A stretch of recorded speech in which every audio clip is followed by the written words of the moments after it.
What's up, boobers? Today is July 28th, 2016, and this is all that happened in BDO in the last week. So firstly, Korea got a big patch releasing Valencia Part 3, which includes new boats, underwater exploration, and a giant sea boss. Some guilds have already crafted the boats and tackled the giant stingray-like shark boss in the Korean servers. I'll put a link to their video in the descriptions. But overall, it's been a pretty awesome week for Korea, and I guesstimate we'll get the update before the end of the year. But I'll be honest, I'm not so excited about underwater exploration. That's like one of my biggest fears. I got scared of Banjo and Kazooie, some old N64 game, because there's one level where you had to go underwater. Shit scared me when I was little. Fuck deep water. Anyway, in addition, they recently released the Kunoichi Awakening trailer showing off the new badass ring weapon that Kunoichis will be getting soon in the Korean version, though no announcement date when we'll see it in our version. And at the end of the video was a tiny little teaser clip of what the Witch Awakening will look like.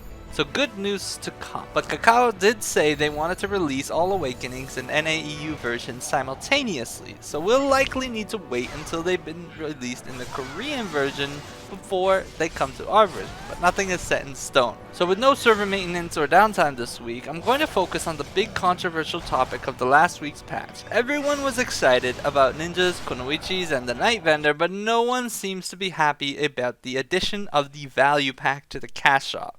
Kakao basically added a premium membership to the game without any warning, and while the majority of the benefits it grants are simply convenience improvements or vanity, be it bag slots, weight limit, extra XP, distant node investing, and the die palette, the pack also added something borderline pay to win, a 30% reduction in market tax. Now, there's a few things to note. It's not a flat 30%. It turns the current 35% market tax on players into about a 17% market tax. But this is very significant. Now, by definition, guys, this is not directly pay to win. The phrase pay to win gets thrown around very easily, but the phrase speaks for itself. Pay to win is when you can spend money in the game to empower your character without having to actually play, such as buying items that directly affect the strength of your character or buying in-game money, etc. This market tax reduction does not benefit you if you do not actually play the game and sell stuff. What it does do is it puts more value to your time than that of players who don't use it,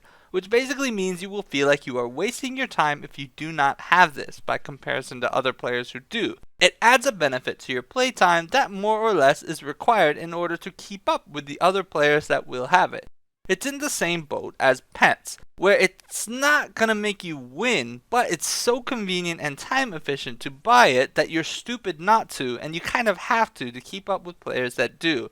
And this is frustrating. Adding things to the cash shop that players feel that they have to buy to stay competitive is a shitty payment model for premium, for buy-to-play games, etc. And it was done without warning, so players who sold their inventory before the black market vendor patch also felt like they wasted resources. Another thing we need to know about this value pack though is that it is available for loyalty.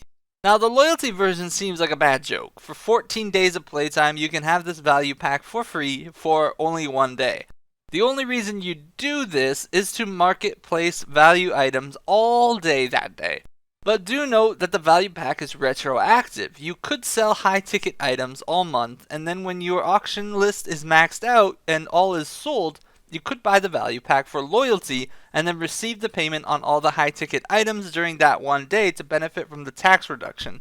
However, overall, I dislike the tax. And most of the BDO player base dislikes it as well. Currently, the outrage is dying down because everyone was given this value pack for free for the first month. But I urge you guys to pressure Kakao and let them know that this tax is frustrating. It's another thing in the cash shop that, well, not pay to win, players feel like they have to buy it to be competitive. Not because it's fun or they want to, but because they feel they're forced to do it to keep up with other players that do. And that's really shitty.